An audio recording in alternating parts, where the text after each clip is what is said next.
Somebody give him all in this moment.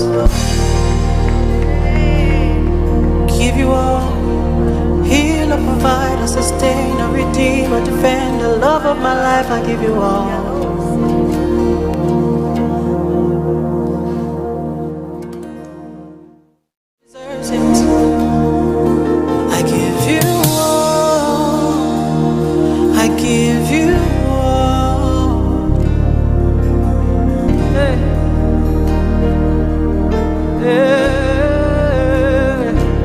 Just give him everything. Hey, I give you all. I give you all. I give you all. I give you.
Twelfth Annual Convocation of the Redeemer'S University.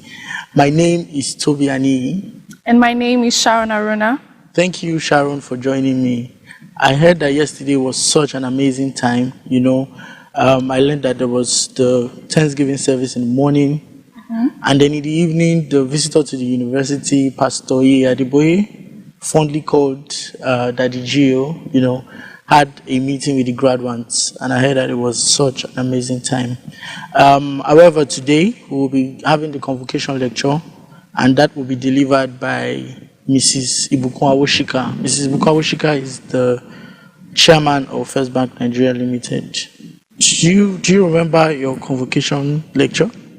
Yeah, actually, it was just about this time last year, or well, maybe a bit earlier. It was taken by Mrs. Tomi Shomefon, and it was actually a very awesome one.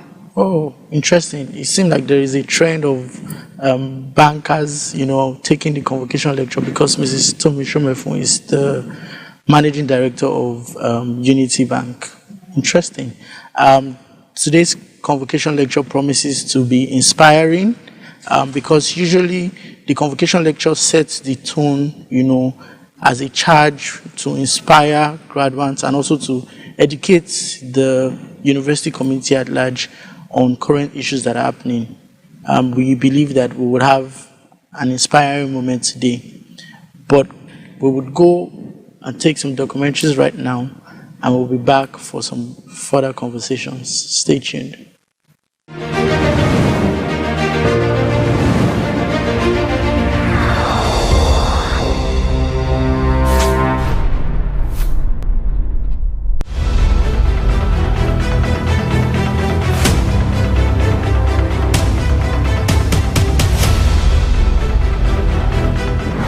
Hi everyone, I am Kemi Adebayo. I am a BSc Mass Communication graduate from the Redeemer'S University. I graduated in 2011, and about a year afterwards I went for my MSc in Mass Communication as well. I'm presently the chief editor of KemiFinlandi.ng, one of the topmost news platform sites in Nigeria today.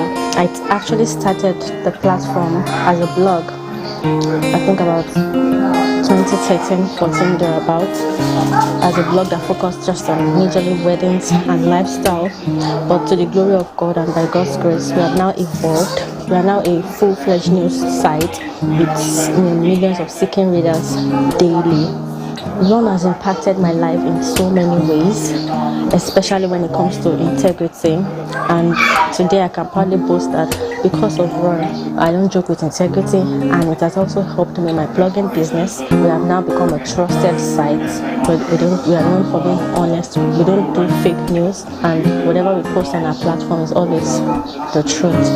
Majorly, even many of our staff too, we've taught them and trained them to make sure whatever they do or post is always the truth. And this is because of what I have learned in Ron and how Ron has impacted me. Also, Ron impacted and taught us to be able to stand out and compete out there without having a low self-esteem. My lecturers in my department, from Mr. Ifeduba to Mr. Nwifa, the late Mr. Efune, so rest in peace, they were all thorough in their lectures and all, and it has really impacted my life positively.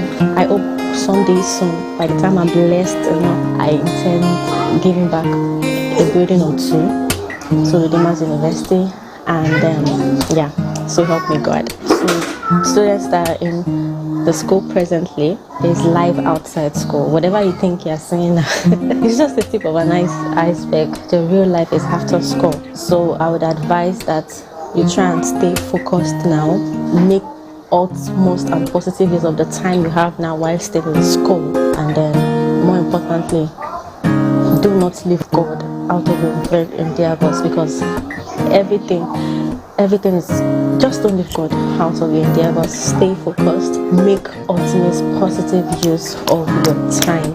Thank you so much. My name is Kenneth Obi. I'm a graduate of Redeemer'S University, class of 2010, Department of Economics and Business Studies. Program is marketing. So I have a professional qualification from the Institute of Marketing, postgraduate diploma, and also chartered from the Institute, and also studying for my MBA in Leading Innovation and Change from York St. John University in the UK. So I like to categorize myself as an agribusiness specialist that builds disruptive, innovative models across agriculture, technology, and food systems. I've worked for a couple of remarkable organizations. I started with Nigerian Breweries, worked with Rockefeller Foundation on the Food Loss and Waste program, worked with Bill and Melinda Gates Foundation on the State Partnership for Agriculture program across 3 states in Nigeria.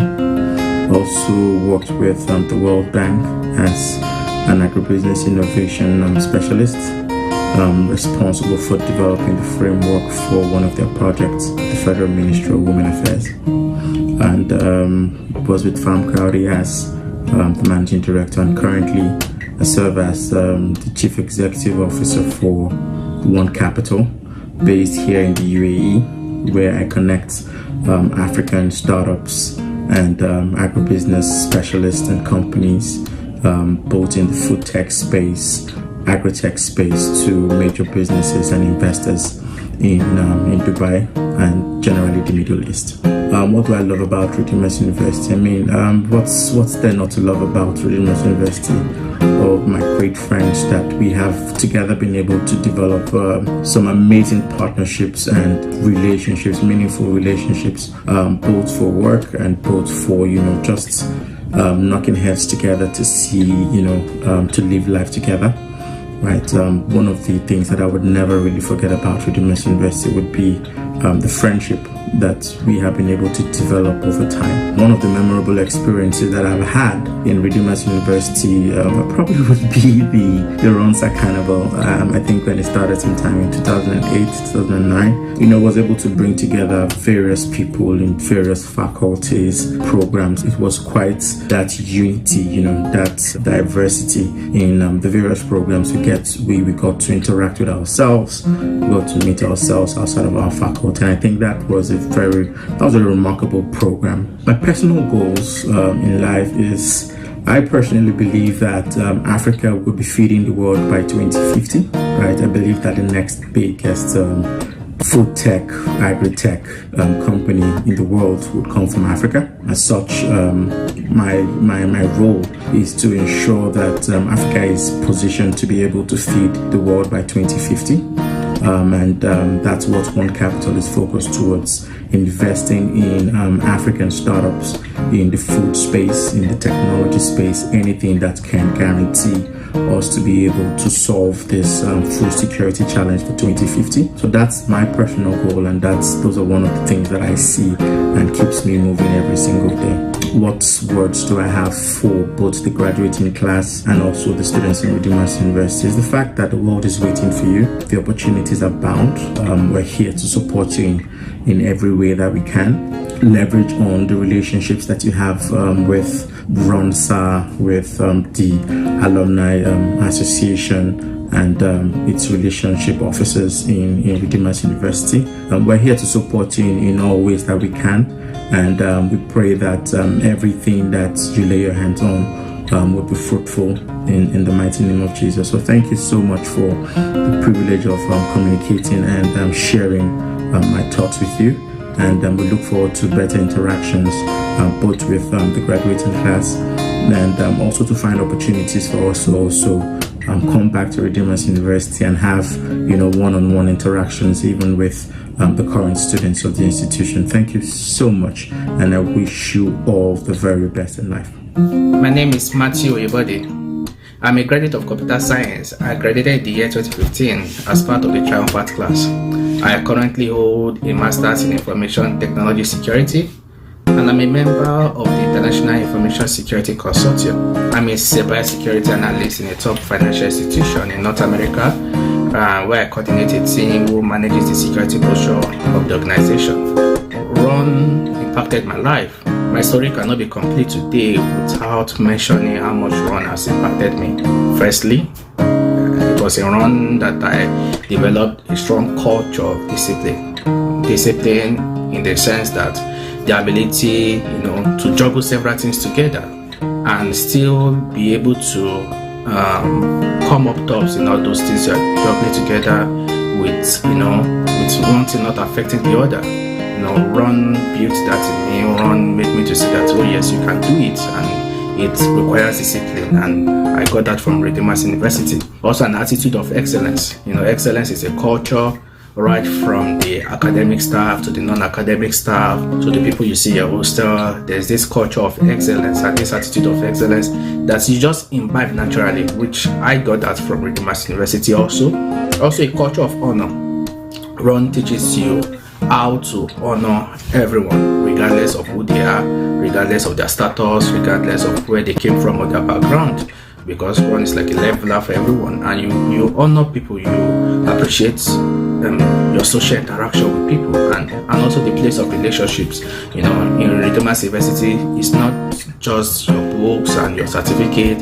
You also have to get to meet several people. You get to meet several of your friends, several people outside your circle. And Ron, brought me that social kind of feeling, and till today I'm still grateful for the relationships I'm able to I came across with when I was in Redeemer'S University. Some of my very closest friends today are people I met while I was staying in Redeemer'S University.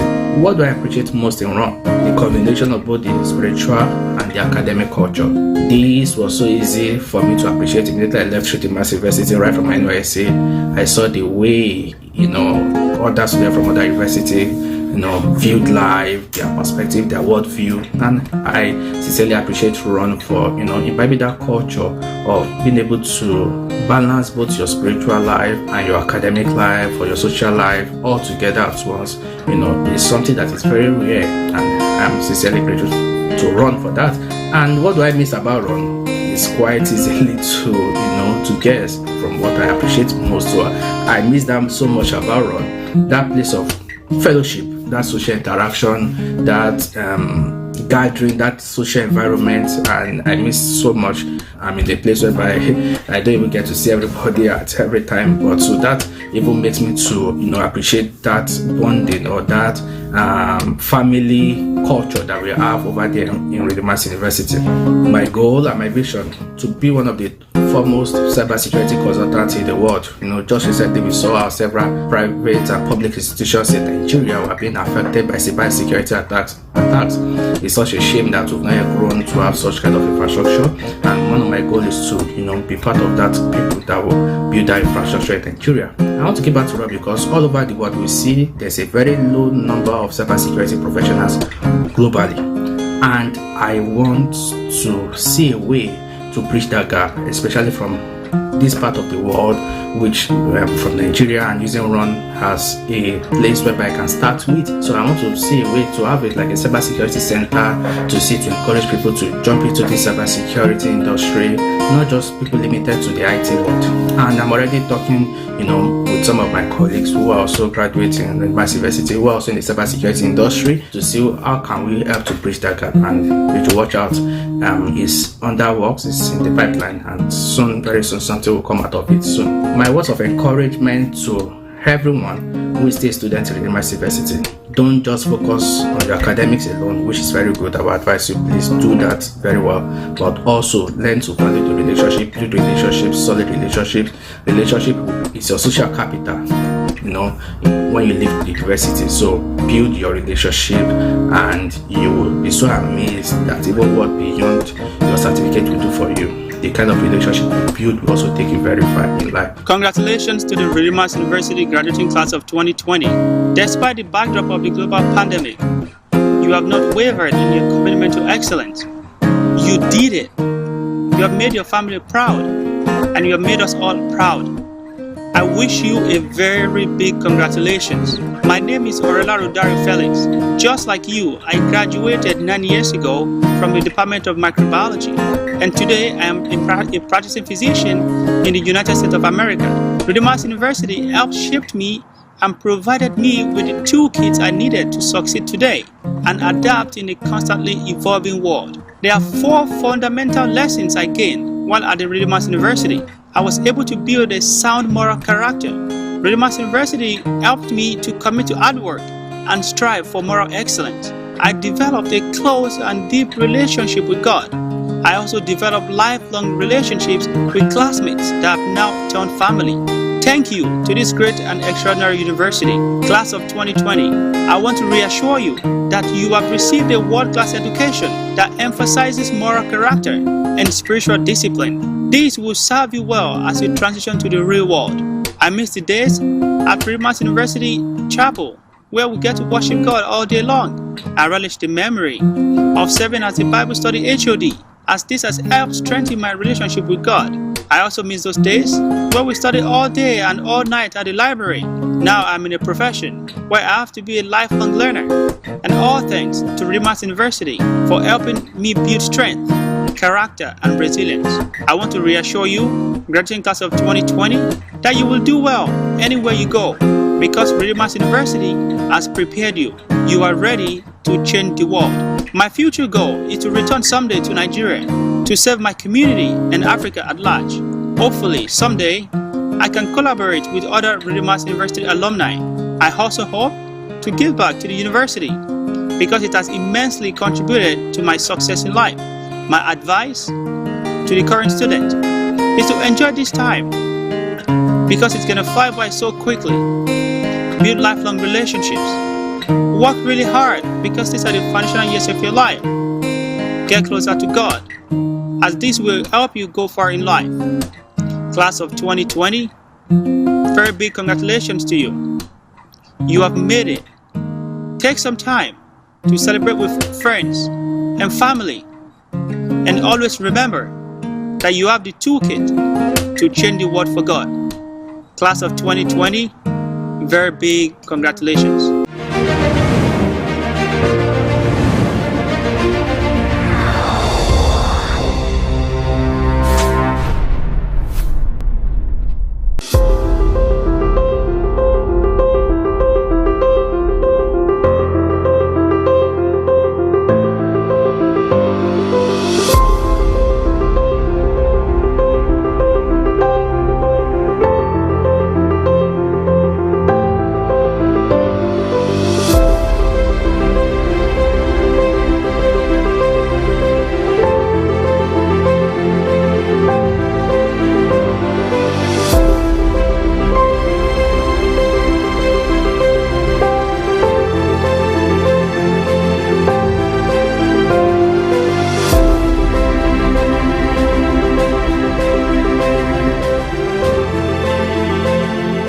The Redeemer'S University was started as a vision of the Redeemed Christian Church of God. The aim from onset was that the way education was going in the country was not what we thought she should be. There was so much decadence, there was so much problems, schools were not open on time, you never know when you're going to graduate. And so the idea was that Redeemed Church should start something and lay a good example, with the kind of university we'll have. In 2004, I think, I can't remember, I got a call that the General Overseer said, "You are our first Vice Chancellor." And when the man said it, I just laughed and I said, "What are you talking about?" He said he wanted an answer, but I then said, I didn't even bother to answer him. I just kept laughing. In the evening that day, he then called because I didn't have his number on my phone. I didn't know who was calling me. And so when he called, he said, "You left, you called this morning." And I said, "Me? I didn't call anybody." And then he said, "This is Pastor Adeboye." "Oh, yeah, sorry, sir." I mean, yes, I did. This and that. And then the next thing he said that he sent somebody to me to say, "You are our first Vice Chancellor." And they said I was laughing. I said yes, and I'm still laughing because it wasn't something I was thinking about. And then he said something. He said, "I just want you to know that I am only a messenger." So at that point I stopped and then said, "Okay, give me time to think about it," because when he says he's a messenger, automatically you know who sent him. It wasn't a human being or anybody who sent him. It must have been a divine call. Timmy Ovede committed himself to giving the Redeemed Christian Church of God 500 hectares of land. And way back then in 1982, the land was designated for the use of Redeemer'S University. But at that time, there was no enabling law for the establishment of private universities. Only the federal government and state governments could establish institutions of higher learning. But then, with time, an opening came, and there was another decree that was promulgated, which gave room for private individuals and organizations to run institutions of higher learning. And so in September year 2000, the Redeemed Christian Church of God submitted applications to the National Universities Commission for the establishment of Redeemer'S University. The university took off at the Redemption Camp on the Lagos-Ibadan Express Road. And then when we started with a group of students like 400 students and a few staff members. And we all regarded ourselves as a big family, happy big family, where everyone knew one another. I joined the university in October 2nd, 2018 as the Vice Chancellor. And then when I joined the university, we then had 6 faculties. And to the glory of God, today we have 8 faculties. We have 2 new faculties, namely Faculty of Engineering and then Faculty of Environmental Studies. Also, in terms of infrastructure, we have a Faculty of Engineering completed now, and hopefully in this new session we are going to start some departments there. For example, we are going to have architecture, we are going to have environmental studies, urban and regional planning, and then we are going to have also estate management and few other departments we start. I came to work and had to put some things in place for the effectiveness of that office and fulfilling that purpose. Since it's meant to be a faith-based university driven by God's interest, God helping me by His Spirit, we came up to put some structures in place, have morning devotion. Incidentally, that has been in place before I came, so we just fine-tuned it. And then we had to also enlist the interest of some of the staff to assist us in the chaplaincy in running that assignment. In year 2012, the campus at Ede was close to a jungle, just no building, just forest, trees and farmlands. But by the time we moved in 2012, there were buildings, there were structures, but no water, no electricity, no roads, no internet, no drainage. It wasn't looking like a university campus, no. But within few years, the Lord transformed. He helped us to transform that university to a serene and beautiful, enjoyable campus. So the period 2014 to 2016, this period I will describe it as years of strategic grace. The bursary department, in line with the vision and mission of the university, has upheld in the performance of our functions, has upheld the vision of the university in the area of excellence, service delivery, and impacting the society. The bursary department last year held a bursary week in which we gave some of our students scholarship, and we empowered some of them in their entrepreneurial skill. We also went as far as impacting the community around. We empowered some of the less privileged in the society. Since I came in here, we have ensured that there is proper relationship between the students and the staff, proper and harmonious relationship between management and even alumni. We relate freely with them, and if they have any issue, they relate easily with us. The university has moved on to enter into other strategic alliances. We have partnership with Johns Hopkins, we have with A3 Africa, we have with MIT, we have with United States Disease Control. Also, we have with African Center for Disease Control. And recently, as part of its standing contribution to global health, the WHO, World Health Organization, has just certified Redeemer'S University as one of the reference centers for diagnosing of the world's deadliest diseases.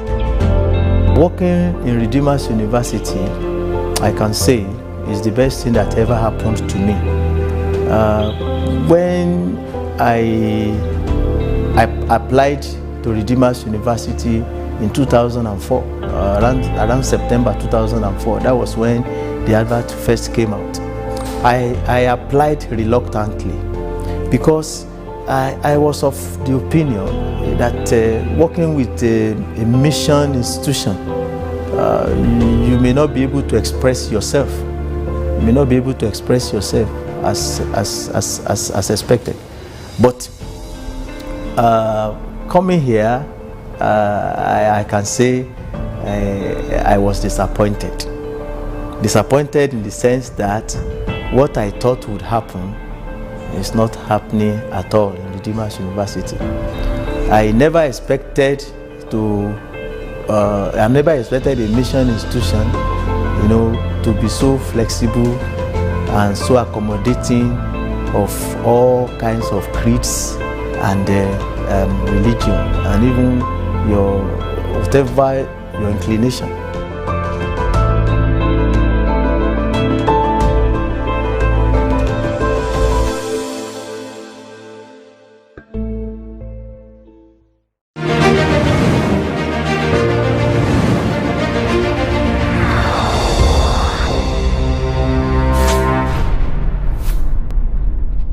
Welcome back. I hope you enjoyed the documentary. I will be discussing the theme of the convocation lecture with Sharon today. The theme for this convocation lecture is entrepreneurship, agriculture, and youth empowerment. This is such an important topic and it's so pivotal, seeing that the youths, especially in Nigeria, have, suddenly been a bit vocal about the state of the country and many other things. So I think this topic is coming at a very, very pivotal time. What do you think about the topic? What does, agriculture, entrepreneurship, and youth empowerment mean to you? Well, I agree about how pivotal this particular topic is, especially with the state of the economy and Nigeria as a whole.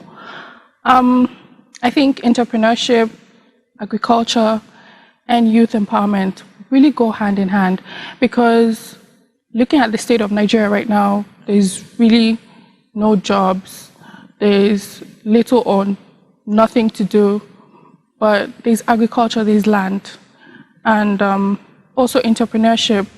It's more than just starting a business. It's more than just, I'm a CEO of something. Because I feel like that the term has been thrown around. Yeah, it's now a buzzword. Like chief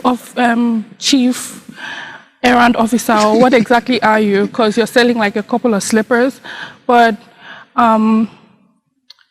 it's actually very important for us to be able to talk about youth empowerment. And I know that you are into agriculture as well. And I want to get your own perspective on what the entire agricultural aspect has to do with youth empowerment. That's interesting. So really, I know I read an article where the African Development Bank had said that Africa will feed the world by 2015. Because Africa accounts for about 60% arable land in the entire world. And, when you have such large expanse of land, which is one of the basic requirements, to play in that agricultural space, it's just important that you harness some of the possibilities in that space. But much more than even doing the mechanical agriculture, which is maybe planting or animal husbandry, I think that there are places within the supply chain of agriculture that young people should be looking at, especially because these young people are more tech savvy. We can use creativity and innovation to solve problems, and I think that's where the youth population really plays an important role. You are young, and really what's entrepreneurship? It's just solving problems in exchange for value. In those days, they did trade by barter. but now we have like standardized store of value, which is gold, dollars, or in recent time cryptocurrencies. So I think that young people should actually be thinking about storage, processing, because there's a difference between a raw material and a processed goods. So it's great to have youth involvement in agriculture, but I think that I want to see more young people play in the space of processing some of the raw materials. If you think about it, I don't know if you did any graduate internship. They pay interns a stipend, but as soon as you graduate, you get a full offer. You get allowances. The difference between an intern and a graduate is raw material and finished product. So we can plant 20 hectares of cocoa, but once we don't export chocolates, we are losing out, as a country and as a people, So those are like the base of my thoughts generally. But another thing that interests me is this categorization that older people seem to say, oh, the young people just want jobs that are flashy or want to work in a tech company. The agriculture is not flashy enough. I don't know. I think it's an unfair label. What do you think? I think it's because of a stereotype that has already been established around agriculture. Because when I was growing up, and my mom goes, I used to go to the farm.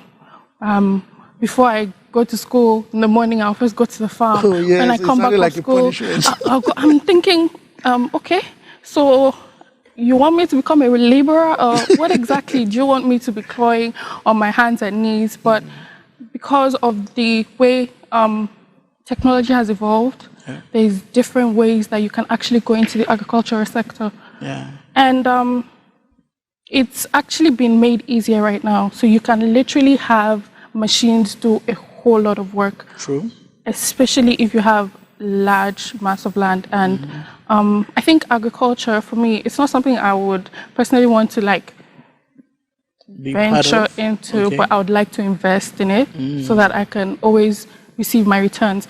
And then when you're talking about how the older generation want us to somehow, go into more hard-working jobs. I think it's because of the fact that now we realize that we don't need to do so much to be able to get paid. Right. And that's where someone once told me that entrepreneurship is more than just creating your own business, right? It's finding a problem and then being the solution, creating a solution. That way you're doing something that you love and at the same time you're getting paid for it. And I think that's something that needs to be taught. I think that's where learning, unlearning and relearning comes in, especially for the older generation. But, everybody with their own different opinions. About certain things. I absolutely agree with that. There's one part of the topic that we've not touched on really, which is youth empowerment. I think that the government of Nigeria has really bastardized that phrase, youth empowerment, because everybody just throws out youth empowerment like it is it's like a campaign cliche. But I have my thoughts, but I just want to hear your thoughts on what you think youth empowerment is. Honestly, speaking about that youth empowerment, I literally got like 3 BCs yesterday saying the government wants to empower youths with 75 million or something. Okay. So you need to sign up and all these things. But I'm like, what exactly is this youth empowerment the government is talking about? And I'm looking at it from their own perspective. It just feels like, okay, you're going to give me money and expect that I'm supposed to use it to do something, beneficial. But then we're also not putting into consideration that there's so many people that do not have money management skills. True. But that's another topic for another day. True. So when we talk about youth empowerment, basically, I feel, in my own opinion, is when you allow or you give the youth space to be able to grow and not just, confine them into a certain stereotype or whatever. So if I know that I can grow in this basis, I read something on Instagram yesterday, and someone said that they were pitching the idea of taking certain things to the cloud. Okay. And someone said, what happens when it rains?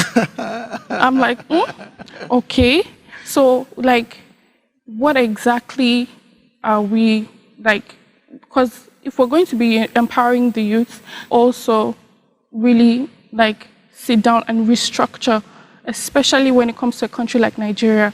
There is no way that we can really, youth empowerment for me is giving the youths freedom to be able to express themselves and also allow them to use their own free thinking, free-spirited methods of doing things to be able to, develop and make Nigeria, Africa, and like the whole world a better place. So it's a whole lot of restructuring needs to take place. So for me, youth empowerment is just really all about freedom, but not necessarily freedom in, you can do anything you want to do, that kind of thing. I think it's a valid point that you raised, talking about, creating an enabling environment where young people can thrive and, dream and be all that they want to be. I also agree with that. And in addition to that, I think that youth empowerment is also teaching some set of values, instilling some sort of self-identity, self-worth. Because I think that from the general perception, people think that youth empowerment speaks to financial freedom or economic power. And you rightly said that you can give somebody money and they lose it. Exactly. Interestingly, I was having a conversation with my friend yesterday, and we're talking about an investment that we did 2 years ago, invested millions of naira, and we lost everything. Wow. At the time, it was like the world was going to end, because that was like all your savings, gone down the drain.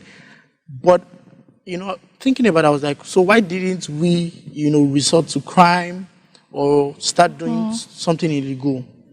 But I think that it was based on some of our values, or some of the fact that we had a positive self-awareness, knowing that, okay, we lost this money, but we will work hard, we'll make it again, and we'll give it another try, But if you look at, piggyback on the recent NSAS protest, if you look at the people that the government is tagging, or the press or the media is tagging hoodlums and thugs, they are young people. Yeah, they live in our communities, but you could give them 1,500 or 2,000 naira and instruct them to go and cause mayhem. So it means that even if you give such person or such individual a tangible amount of money to do something, their minds are sort of, short-circuited, that they might not see beyond the next meal. Yeah. And I think that's why it's, entrepreneurship comes in. You remember this Chinese adage that says, if you give a man fish, you fed him for a day. But if you teach him to fish, you fed him for life. So as much as, it's important to empower people financially, I think there's also that place of, passing down values, creating enabling environments, like you said, and many other things. You want to say something? No, I was just going to agree with you. You're very, very right. Great. Because values are really, really important. It's not just about the space also. Okay, so if you're going to say one sentence to the graduates and the university community, what would it be? Put me on the spot. Well, just don't give up, honestly. When I graduated, I had so many things that I thought would fall into place, but the only thing I have to say is don't give up, because definitely things are going to come up here and there, but just put it at the back of your mind that as long as you have hope and you have faith, and then also, I don't want to spiritualize this, but then it's so important to believe in God and just, hold on to that hope that there's definitely going to be a better tomorrow. Great. absolutely. I have nothing to add. Don't give up. Nigeria will rise. So we would now go to the convocation lecture studio, where we will take the convocation lecture from Mrs. Ibukun Awoshika.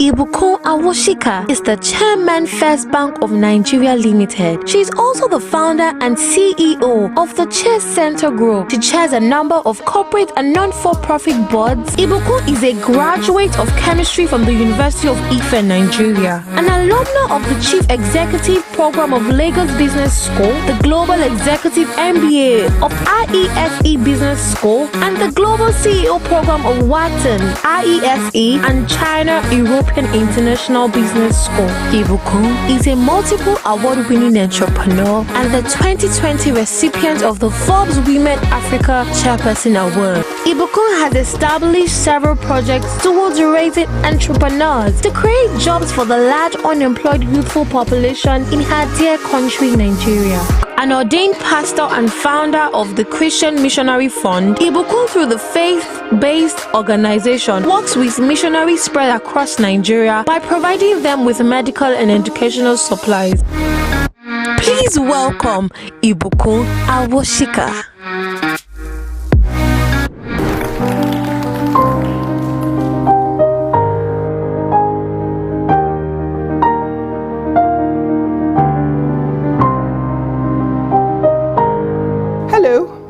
It's really my pleasure to congratulate all the graduates of today on the convocation ceremony of the Redeemer'S University and also on the 15th anniversary of the university. I know what it's like to have signed up for a course, to walk through the many years with hopes and aspirations, especially of this kind of grade that you'd like to make so that you can graduate with flying colors and be able to get the kind of job or opportunities that you're interested in. And for your families that are celebrating with you, I congratulate the families for seeing you through, for the sacrifices of paying for you to go to a good university, and for the love, the encouragement, and the support that our families have supported. To the faculty and the family of the Redeemer'S University, congratulations, because it's one thing to start the process of nurturing these young people, but to see them be nurtured to completion, that's for you, I believe, is also a joy. And that only ends one stage in their lives, because it's now about what they do with it and how they face life and make something of what they've been able to gain in terms of this season. It's important, you know, to tell you, the graduates, that this is an enabler. The course you have completed and the certificate that you will receive today only enables you to do other things. It's not an end in itself.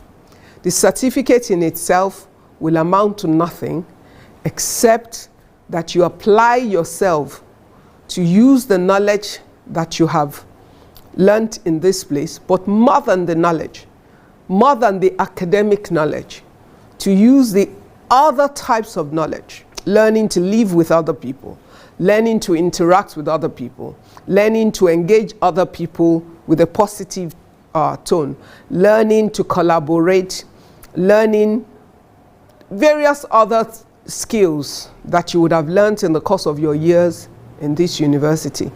Taking all that combined with your academic knowledge into the world as a starting point for what you can do with yourself. Your future can in some ways be defined by the degree that you receive today, but in many ways it would be about everything combined with the degree that you receive that your life will be defined. The university has chosen a theme and a focus for this particular graduation, largely because they're thinking of the way the world is right now and the changes in terms of opportunities for young graduates. Years ago, as you graduated out of the university, you were confident of a job waiting for you as to what to do. But we all live with the times and the seasons of our own lives.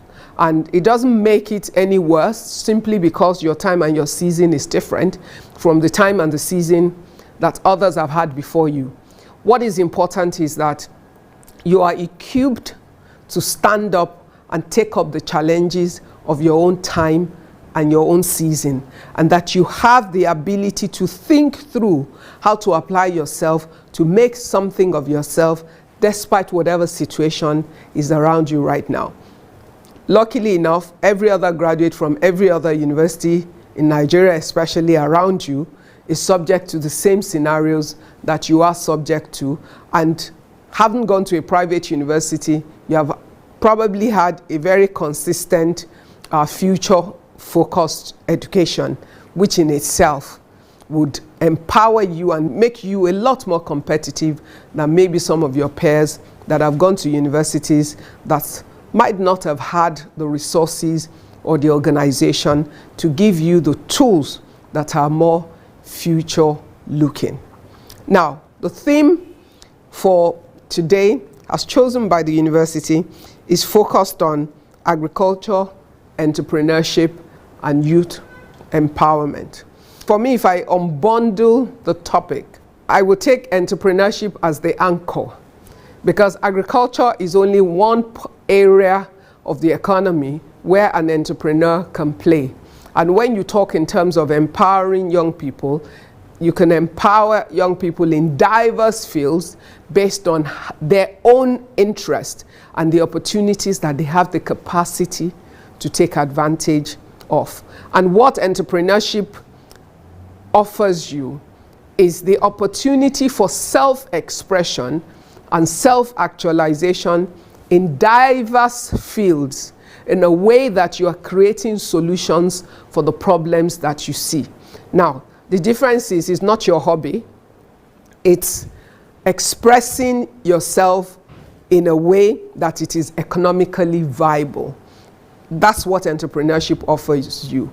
Looking at the challenges around you, solving the problems in an economically viable and sustainable way, whilst you are expressing yourself. So what are the key things that are important in terms of you as a graduate of whatever degree? You know, personally, I believe that every Nigerian university needs to offer entrepreneurship the same way that they offer like general knowledge in English, GNS, or any of those kind of courses that you have. It should be a course that is common to every student of every university. You must take different courses in entrepreneurship throughout your program in the university. Why is that important? Because whether you're a pharmacist or you're a doctor or you're an engineer or whatever field you graduate in, let's take a doctor for example. The day the doctor decides to set up a private hospital or a private enterprise around his medical knowledge, except when he's directly seeing clients or seeing patients using his medical knowledge, then he's a doctor. But outside of that, the whole process of building that medically centered business is an enterprise. And at that point, that doctor is acting as an entrepreneur. And if that doctor does not have the fundamental knowledge that is required in being able to build a business and build it successfully, you can be sure that the smartest doctors in the world will set up businesses that will fail. And honestly, if you walk around Nigeria, you will see many smart doctors that people would testify are great in whatever field that they have chosen to specialize in. But in terms of running their hospital successfully, many of them have failed. So there are many just there hospitals that are just there. The doctor is great, but the business side of it is not doing well. So that tells us that it's important at this point in time, especially at a time and a season when we have a huge population of young people. We're a country of young people. If you have over 65% of your population under 40, you're a country of young people. And worse still, if you have such a swelling population of young people and we do not have enough economic activities to engage them, we do not have enough jobs for them, that then definitely requires that we have a responsibility to create job creators. And who are job creators? Entrepreneurs. The entrepreneurs are those who build businesses, and in building those businesses, they create job opportunities for their peers and for other people who are then engaged and employed in those enterprises. And the more successful those enterprises are, the better for the economy of the nation, also the better for the opportunities that they can create. I mean, I'm sure you all heard of recent of 2 young men who 5 years ago didn't own a company, but 5 years ago they applied their tech interest and their tech knowledge to solve a problem, a payment problem that they saw, and in doing that they created a company called Paystack. If you create the right solution through your ideation process, you will find the right kind of support to nurture the idea into success, which is what happened to them. They had a great idea to solve a problem that they encountered, and that problem they realized was also a problem that many other people would like solved, and people were willing to pay for that service. And they found partners, both local and international, who then supported them to build the company forward. And in a period of 5 years, from zero to a $200 million company created by 2 young Nigerian gentlemen, that tells you what is possible. And now that is one high end of it. Every company is not going to be a $200 million company in 5 years, but every business can start from ground zero based on a good idea. And a good idea is always an idea that is solving a problem that people can see. But even better still is when the idea solves a problem that people are willing to pay for. Because sometimes you solve ideas that you can only offer in the form of charity. That's not what we're talking about in terms of enterprise. Yes, there's impact investment, impact enterprise and all of that. But at the end of the day, in order for it to be a sustainable enterprise, it must have the ability to generate profit. Now, the level of profit you choose to take, or the tenor or the weight that you're willing to have in order to take your profit, would depend on what your social mindset is in terms of using that idea to solve societal problems. So as an entrepreneur, you start from the ideation level when you're thinking of what is the idea that you want to build into a business. What is the problem that your idea is solving? And in solving that problem, are there enough people who are willing to pay for that problem to be solved for them on a sustainable manner? Then what are the resources that you require?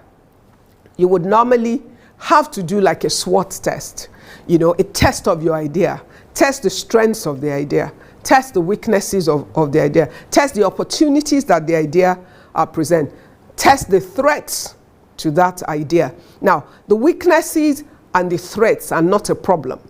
The reason is important to highlight or to identify what the weaknesses are and what the threats are, is so that you can mitigate those threats and those weaknesses.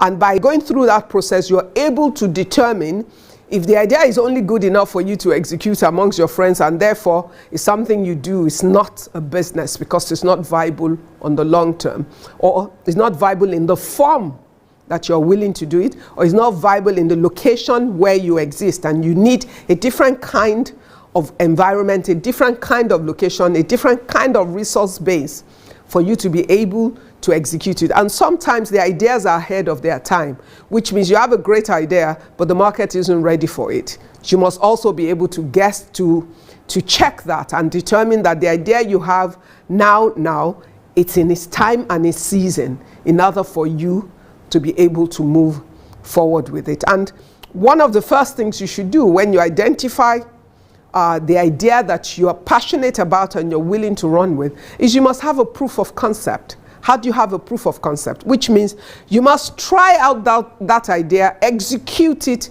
in a way that you can manage. Now, as a Christian university, I'm sure that learning a bit of the Word of God and how it affects your life would have formed a part of your curriculum one way or the other. The Bible says that we should not despise the days of humble beginnings.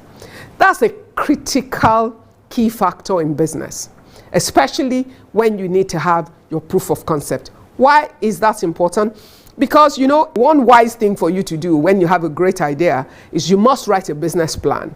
The business plan allows you to write all the related factors, to bring all the issues down on paper. As you write things down on paper, it becomes clear. As the Bible says, write it down upon the tablet.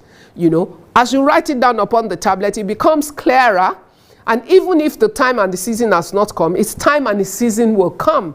And when you get there, you will know. But even more importantly is, when you're writing a business plan, okay, you make a lot of assumptions. You assume many things in writing a business plan.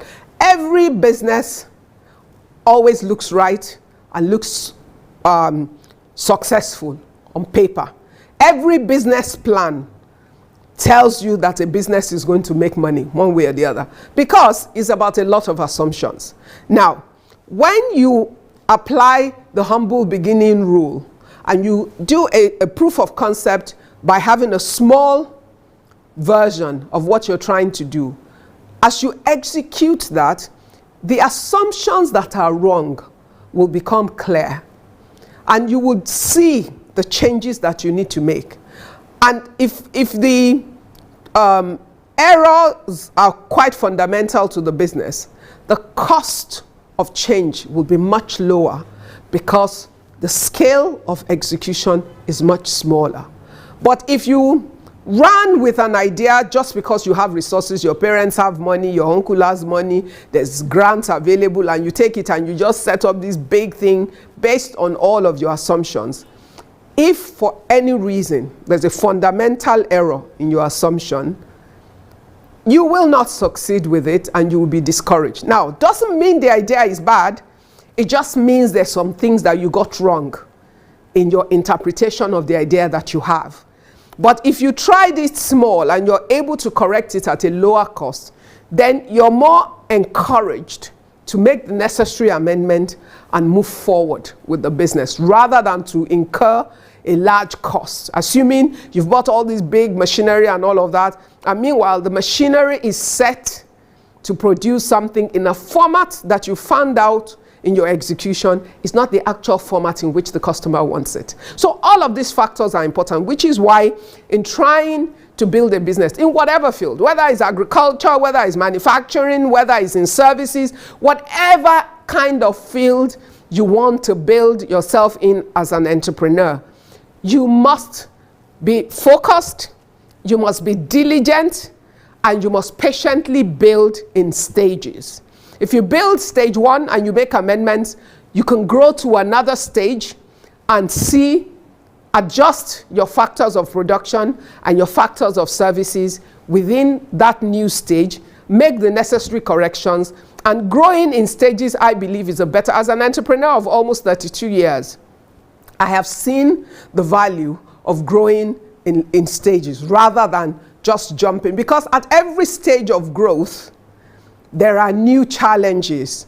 There are new issues that you need to contend with. There are new issues that you need to deal with. There are new adjustments you need to make within the business, and all of those factors will come into play. So you need to be humble.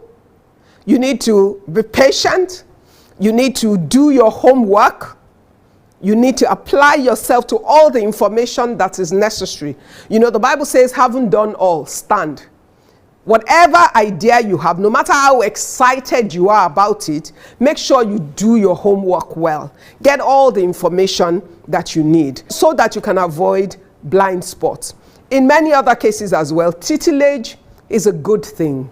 If you want to function in a particular industry and you know that you don't know everything, because there are tricks of every trade, there are secrets of every industry and every sector. There's nothing wrong with going to understudy someone in a similar type industry, or an industry that will afford you the opportunity to learn. You know, go and work there for some time, work for 6 months, work for 1 year, volunteer in a place where the knowledge that you think that you need will be available to you, and go and get that knowledge and the network. Because the other thing is, when you work in a place within an industry where you want to play, you will meet other people within the same field, and you will learn some lessons from them that is not written in any book, that is based on the industry and how the industry functions, or the secrets of the industry that you do not know. One other thing, in terms of trying to get resources for the business, is your time and your season. You have to learn partnerships. You have to learn how to combine your knowledge, your skills, and your talent with those of others to work together. I know that historically you hear around here that, oh, no, partnerships are always end up in trouble. No. It's about, if you don't do your homework from the onset, before you become a partner with anybody in terms of enterprise, no matter what the industry is, be sure that you want exactly the same things. Because the fact that you both want to set up a business doesn't mean you both want the same thing from the business. So you need to have a clear conversation about what each of you wants from the business. Talk about your short-term goals. Talk about your long-term goals. Talk about your medium-term goals. Talk about how you would like to disengage if you need to disengage. Talk about any time you have disagreements.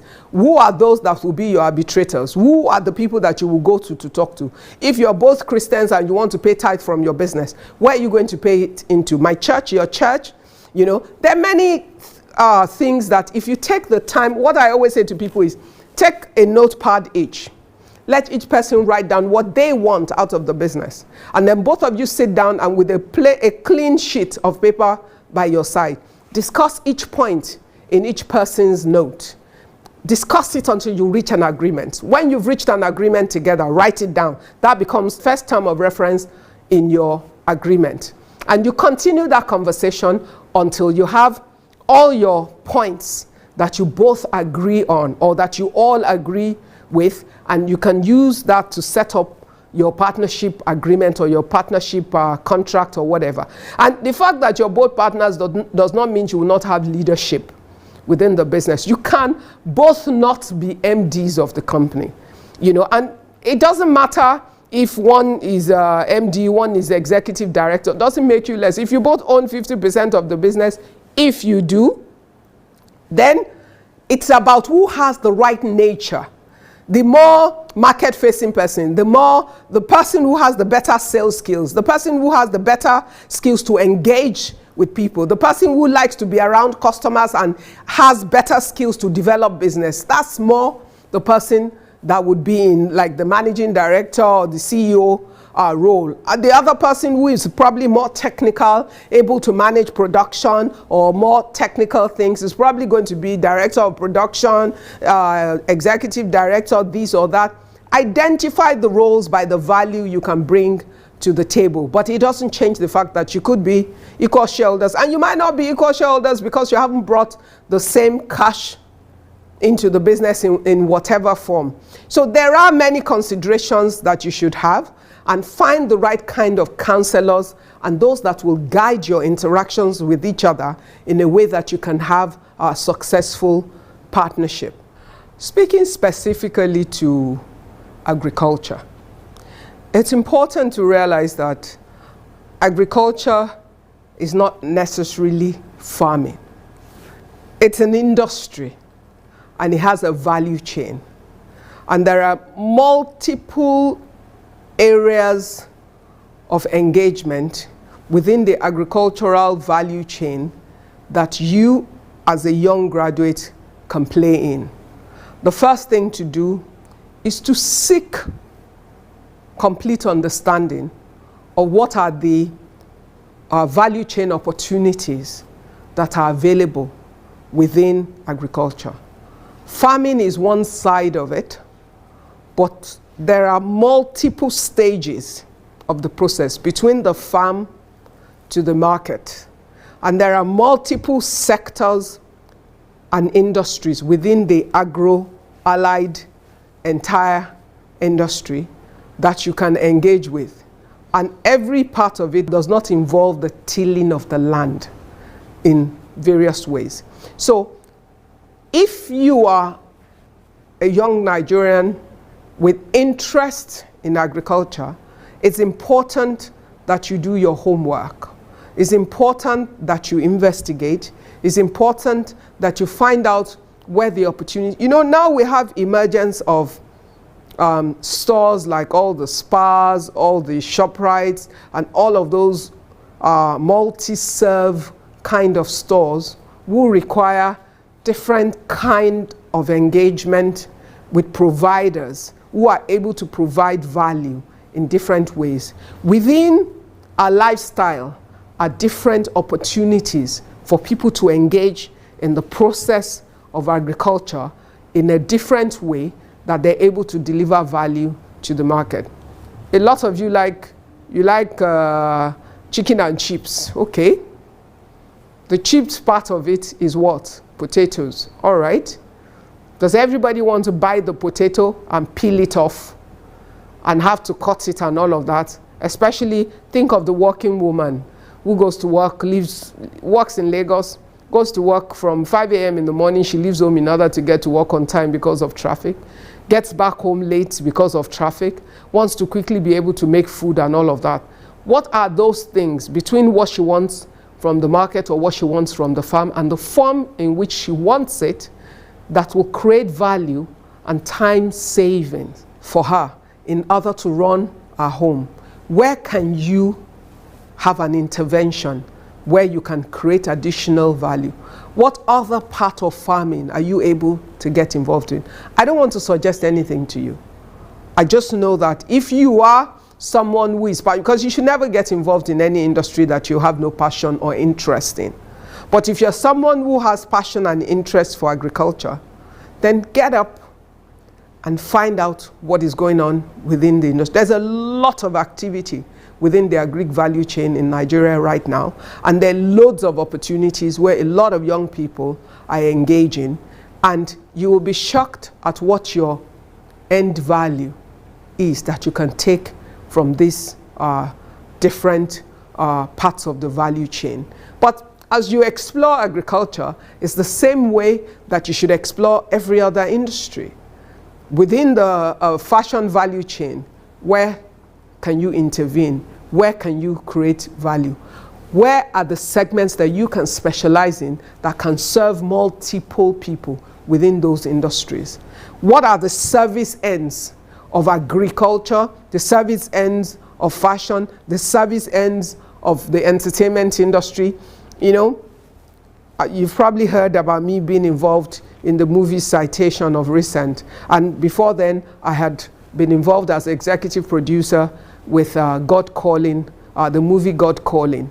And it really opened my eyes to the value chain of the movie industry. You know, from the outside, you watch all this Nollywood and all of that, and you take them for granted. You disrespect them. You don't realize how much value they're actually creating in running the business. Each production, how many different people are involved, taking care of different segments of the entire production, each being an independent entrepreneur, providing a service in the industry, from the person providing the food for all the crew, to the person providing the dressing or the costume and all of that, to the people in charge of the makeup, to those in charge of props on the set and all of that, to somebody managing. It was really a great eye-opener to see just how many different areas we have a chance to develop and how many opportunities are there that people are not necessarily taking care of, which is why you cannot be arrogant about your degree. You have a good education, you have a good foundation, that will always serve you. Now explore what your exposure through your education and what your skills and your natural interest, what value can be created by bringing them together. Seek to look at new areas. Be open-minded. Do not box yourself, and do not become arrogant about the fact that, oh, I'm a graduate, I'm too big for this. When you apply your graduate experience of having gone to school with the opportunity that whatever opportunity you see presents, the way you will look at it will be different from the way an uneducated person will. And that is already value you have added to it. And that allows you to expand the scope of what you can do with it. Just know this: every problem you see in Nigeria that you complain about, that's a problem waiting for someone to solve it. That solution shouldn't have to come from outside. Nobody should have to come from somewhere else to take the value that is within our own economy at a time where we have so many people that are out of work looking for opportunities. It's for you to put on your thinking cap, to think critically about the issues that you see, to find how to engage the different factors of production together, to humbly learn from anyone that has the knowledge that you need in order for you to do what you need to do, and to combine that knowledge with your own opportunities and the knowledge and exposure that you have, and to bring all those factors together in order to make something of it. But to also be patient, knowing that Rome isn't built in a day, that your business will not necessarily work as you envisioned it on day one, that you would have some troubles and some trials, but so what? The Bible says in the world we will see troubles. So it didn't tell us, Jesus never told us that everything will be easy and hunky-dory. No, we would see challenges, but they build character. The trial of our faith, the Bible says it worketh patience in us. It will build character in you. And if you want to find a really successful business person, ask them about their experiences, not about their success. Ask them about the things that shaped them into who you see today and the successes that you celebrate in their lives. Ask them about the processes where they took their learnings from and how they responded to the challenges. Because the challenge is not the problem. That something doesn't work, that's not the problem. It's about how you respond to it. It's about how you react to it. It's about what you do after. The morning after the world says you failed at something, how do you respond? That's what makes the difference. That's what makes the winner. That's what makes a business person successful, because business is one of the landscapes where you are most tested and tried. So if you want to be an entrepreneur, just prepare your mind for the good times, the bad times, and the really challenging times. But none of them is bad for you. All of them combined together is what will make you the successful person that you will be. Be focused. You will need to be diligent. You will need to be flexible. You will need to be humble. You will need to know that even the least person around you might know more than what you think you do concerning that thing. Everybody has something they can offer you. Everybody has some level of knowledge they can share with you.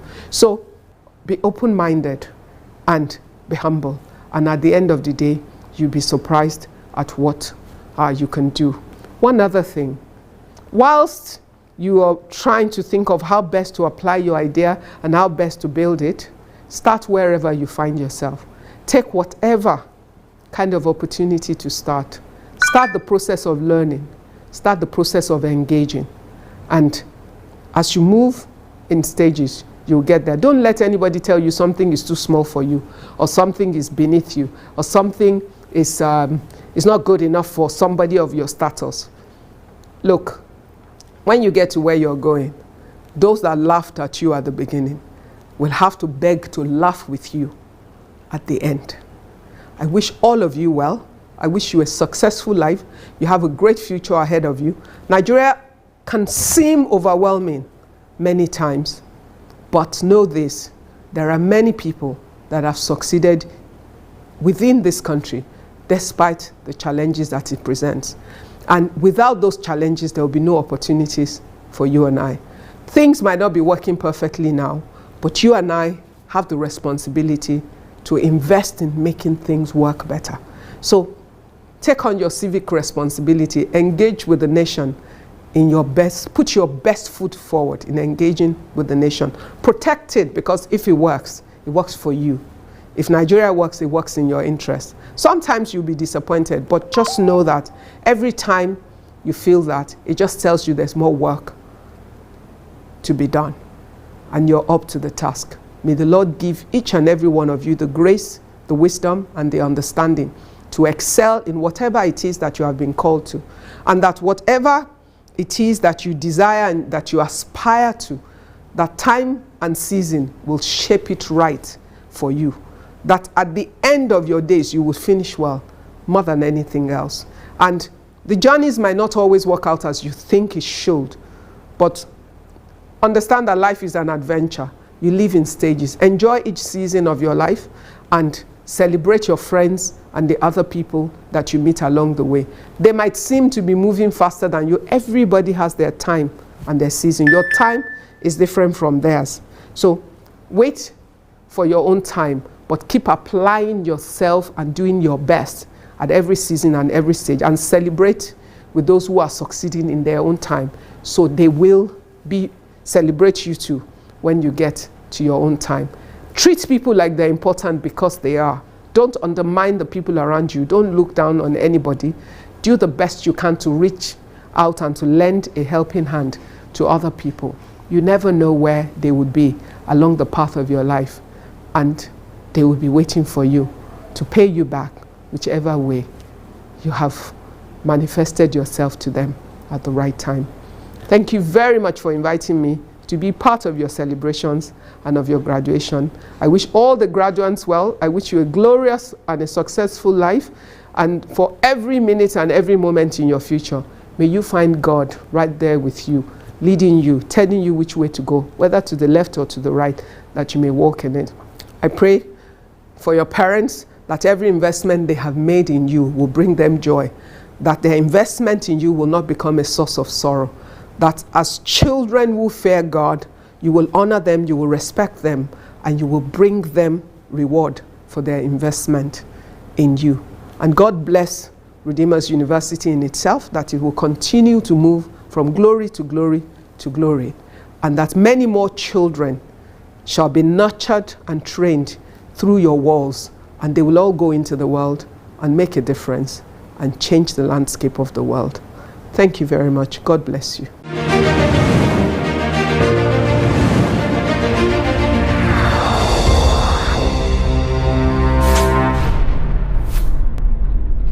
Wow, that was an amazing speech. Thank you, Mrs. Ibukun Awoshika. What are your thoughts on the theme of the convocation lecture, which is entrepreneurship, agriculture, and youth empowerment? I believe that moving forward, everybody should, just keep in mind that there is more to life than a 9-to-5 job. Because I also had that same mentality, like I wanted to work in an office, earn big money, go on vacations. But you can actually do that with entrepreneurship and agriculture, and then, give back so you can empower the youth, basically. That was well said, Sharon. That was well said. I would say that young people, please take responsibility for your nation. Take responsibility for food security. Empower yourself. You've all you got, make use of the wealth of information and resources available to you. And let's just go do this thing. Nigeria is counting on us. Bye for now.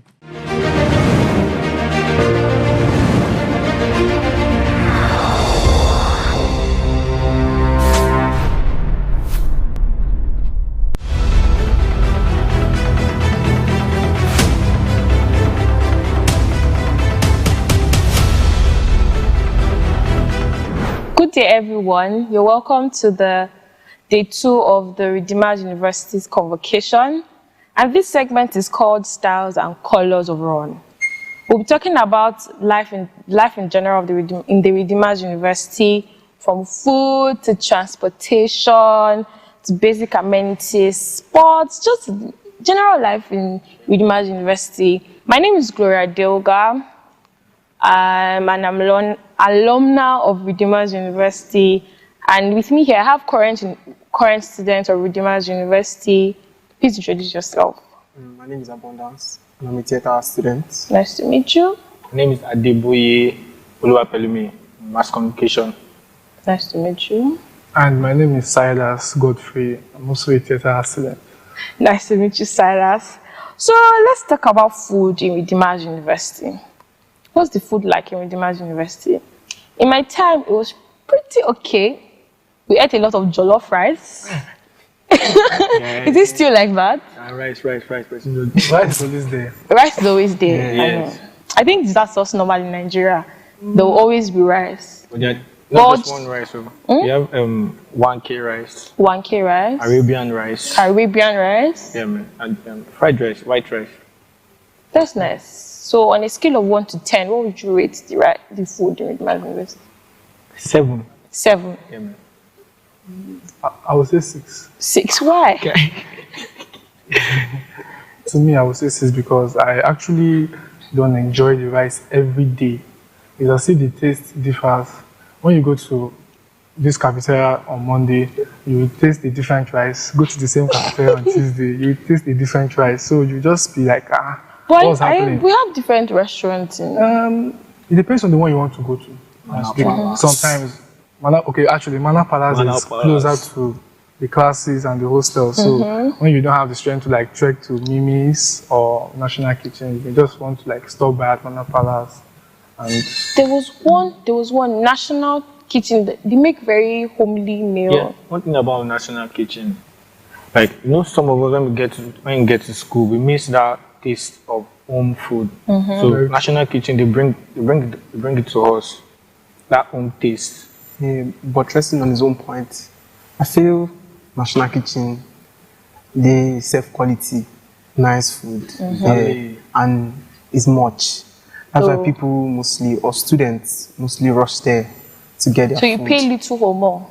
Yes. You pay quantity. You pay the same amount, but it comes in more, large quantity. So when you want to go out with, your friends to just chill, where do you tend to go to? Mimi's. Yeah, that's the best. Yeah, that's 13. Actually, I won't say Mimi's because if I'm going out with my friends, it depends on what we want to eat. Okay. We may just decide to like hang out, maybe eat suya and suya. Yeah. Suya is actually another Who's suya? Where? Peace Park. Peace Park. Where is Peace Park? What is Peace Park? Peace Park is another. Like I won't call it. A joint. I won't call it a restaurant. Who owns Peace Court? Peace Park. Peace Park. Sorry. School owns. Who are the people that sell things there? Sometimes students, sometimes school. And most of the outlets in Peace Park are owned by students. That's one thing I like about Redeemer'S University. They always encourage entrepreneurs. Well, I'm a living testimony from that. So what else? Food.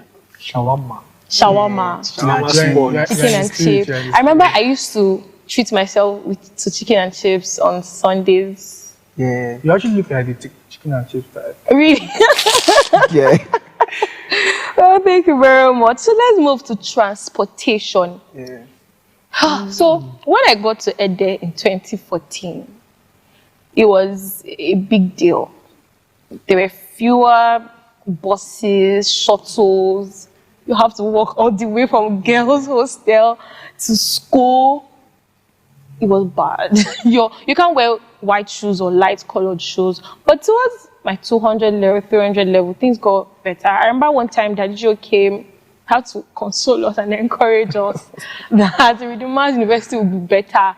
And when I was leaving, it was a lot better. So how is it now? If you say a lot better, then if I'm to speak about it now, I have to look for an adjective that will be better than better. Yeah, thank God for that. So transportation is better now. Yeah. Pricing, has it increased? Because it was 15 naira then per shot. 13 naira. Really? 13 naira? That's really cheap. And the buses are more. Buses are more. Nice. Even so, they've built terminals where students can wait for their buses, maybe after classes. I think I need to come to once, feed my eyes. We'll be expecting you. Yeah, we'll be expecting you every time. Okay, I'll come. Okay, so let's go to some basic amenities. How is light? Lights. Why don't you talk about lights? You know, you are lights in color. Lights of the world. Lights of the world.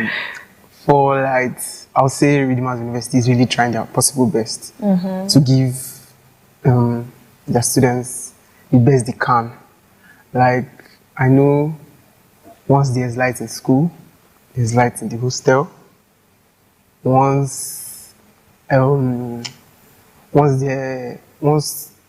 the hostel doesn't have lights, or maybe once the gen is off, or sorry, once there's no light, immediately the gen turns on. How quick does the gen come on? 2 minutes. As fast as possible.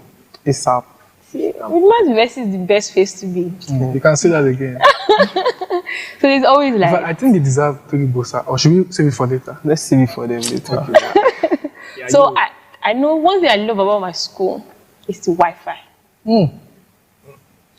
There's Wi-Fi in Redeemer'S University. Fast Wi-Fi. Why are you looking at me? Okay, actually, the Wi-Fi is on point because, in fact, okay, let me talk about the lecturers. The lecturers, they will give us aggressive assignments because you know that when they ask for the assignment, we have no excuse. And most of the assignments are required that we use internet to do this. So when they want to ask for the assignment, they just come to us and shout no excuse. You can't say you didn't have internet. There's Wi-Fi all around the school. If you are downloading movies, you won't tell me you forgot to do your So you download movies. We download movies. Let me just say just Wi-Fi helps. Like me now, I won't lie. It will be a time when you'll be broke. Like you don't have money to buy data. Just go to Wi-Fi spot, man. You can do what you want to do. So when you're broke. Where some students are broke. So you didn't get broke. No, he doesn't get broke. He doesn't get broke. Is there Wi-Fi in the hostel? Yes. Because I know in my time there used to be Wi-Fi, but I think they stopped it because students will now stay in school, in the hostel and not go to class. So did they bring it back? Going to school, there's Wi-Fi, but it doesn't reach blocks so that there's are Wi-Fi in the far. hostel. You only see the Wi-Fi at the gate. It's something. Yeah. So health center. Mr. White. Wow. Tell us about health center. For the health center, it's another comfy place. Even though you are sick, you will get better as fast as possible because of the enjoyment. Enjoyment? Yes. Yes, sometimes I might not even foresee. I just want to go there. And I just want to go there and enjoy myself. You get like, okay, there's some students that just, let's say, they just have headache. They go to health. Just go to health center because it's quiet. And you have enough rest. Yeah. AC, Wi-Fi, as we see. There's Wi-Fi in health center. There's Wi-Fi in health center. Redeemer'S University. In fact, that's as if Redeemer'S University has to have Wi-Fi to their name. Because like Wi-Fi is virtually everywhere. Wi-Fi. So how are the classrooms? Wow. Top notch. In fact, the top notch you can recap later. Yeah. Top notch, okay. Why? That is one reason I love Redeemer'S University.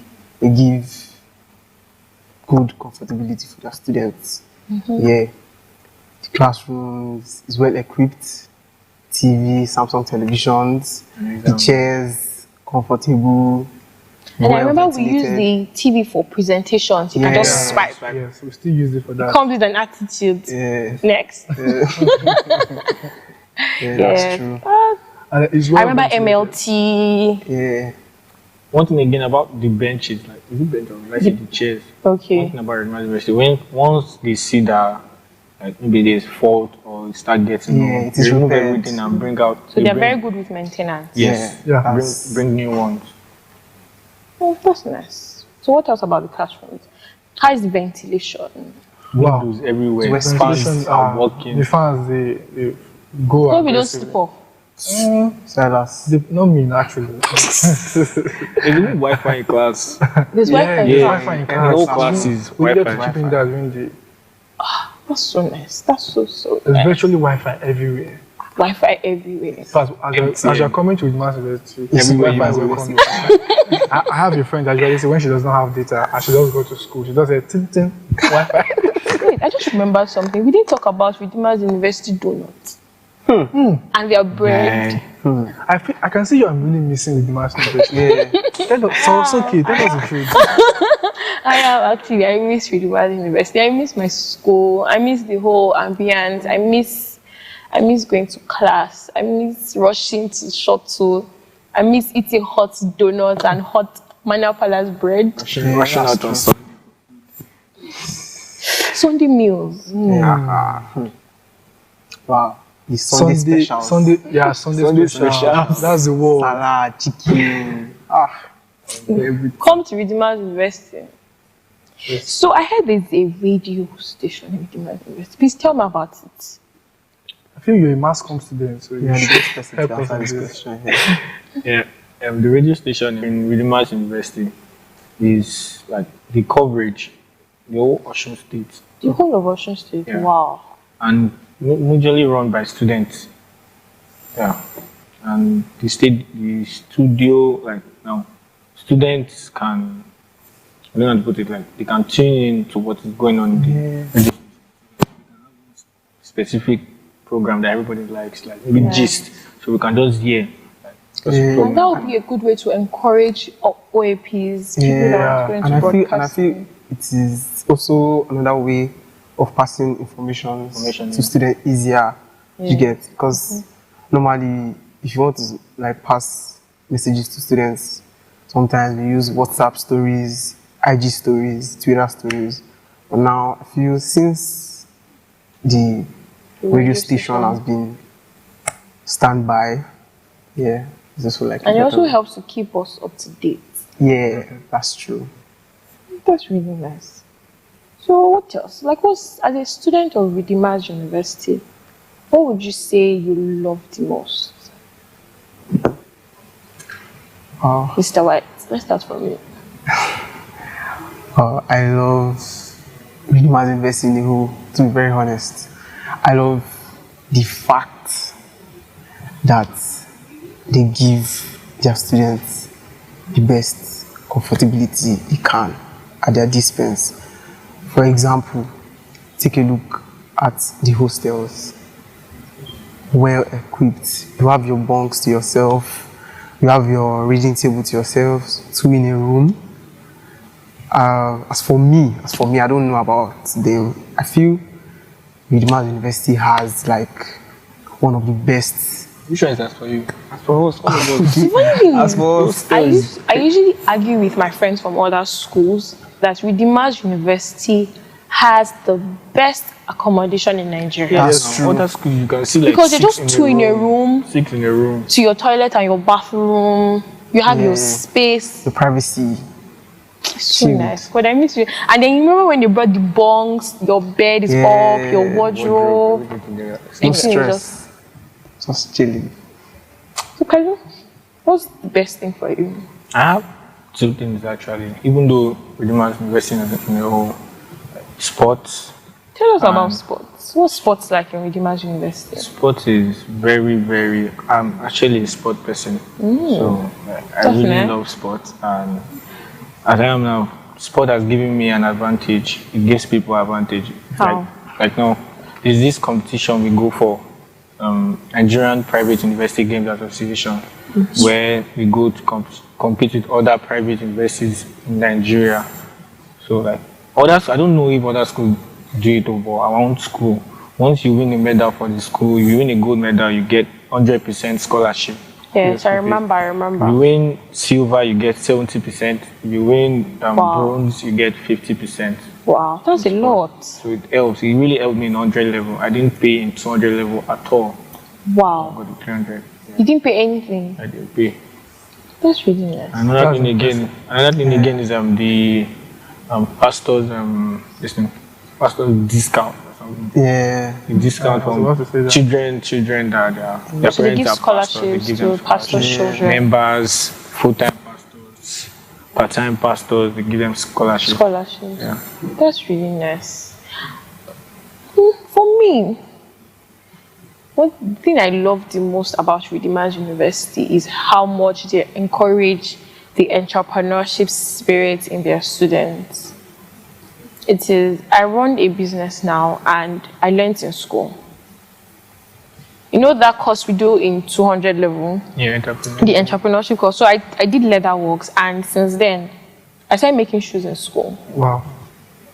Do you understand? And I went all the way. There's room for expression. I think it's time to give Redeemer's University that Bosaipa I'm talking about. Ready? Let's just be ready, Bosa. Are you ready now? Ready. There's no need for countdown. Bosa. Thank you very much. So, what do you like about what's the best thing? I wouldn't want it to be like I'm saying what they already said, but I think they've actually said the key things I wanted to say, which is number one, surely you would love the Mass University in the whole, like everything about everything, the whole package. And then looking at the accommodation, wow, it's really, really top notch. The rooms, having just 2 participants in a room, the bunk is well comfortable. You have your table, your wardrobe, the ladder to climb. It's really, really impressive. And then looking at the fact that the school gives opportunity to everyone that has 1 or 2 words that wants to come to the school to have an opportunity to at least, because we know that it doesn't happen everywhere. Some schools don't have that kind of scheme. But I also heard that when you have more than 1 word, they're also giving a discount. Yeah, that's true. You're a member of the Christian Church of God, pastor, and that's even worker. That's really, really very impressive. Like I think I should even give them another booster for that, because it's very, very, very, very important. Looking at the way things are right now, and we know that it's going to be very encouraging. They allow you to split your fees. Yes. I think you pay 60-40. Yeah. Some schools they don't allow you to enter without, like, you have to pay everything. But in Redeemer's University it's different. You can split it. I think 60-40, yeah? Yeah. No, 40, 60, 40 again. 40-60. That's nice. Very impressive. That's really, really nice. So what's fashion like in Redeemer's University? Abundance. I think you should lead the way in this. Why? Why you guys is our model in the making. Or should I remove the making? Our model. Of fashion. What's fashion like? For me, I don't know. As for others, I don't know. But for me, I feel fashion in Redeemer's University. Is there freedom of expression? Yes, there's freedom of expression when you abide to the rules. Because I know people complain that in private schools you guys stereotype, you only wear skirt, you only wear... Yeah. So is there freedom of expression? Can you be fashionable? Like, can you express yourself? Yeah, I feel you can, but you have to do that decently. Yeah, that's the word. You have to wear tie. Yeah, you have to wear tie. Talking. But one thing, I really like the whole corporate vibe. I liked it. Like, I liked the way. I love the corporate vibe. Actually, as if I'm always going to work. Corporate, If you look at it, even get used to it when you graduate. Yeah, you get used to it. Decent and you look decent. Well, thank you very much for your contribution, and I would just like to say that Redeemer's University is one of the best things that has happened to me. Like, some of the things that seemed like there were strict rules, now I can relate to them. I can relate to them, like dressing corporate, being confident. Like, from the presentations we do in class, it helps you to be able to express yourself when you're outside there. I just really love Redeemer's University, and I'm glad I went to Redeemer's University. Thank you very much for joining us today. Enjoy the other segments of the program. Thank you.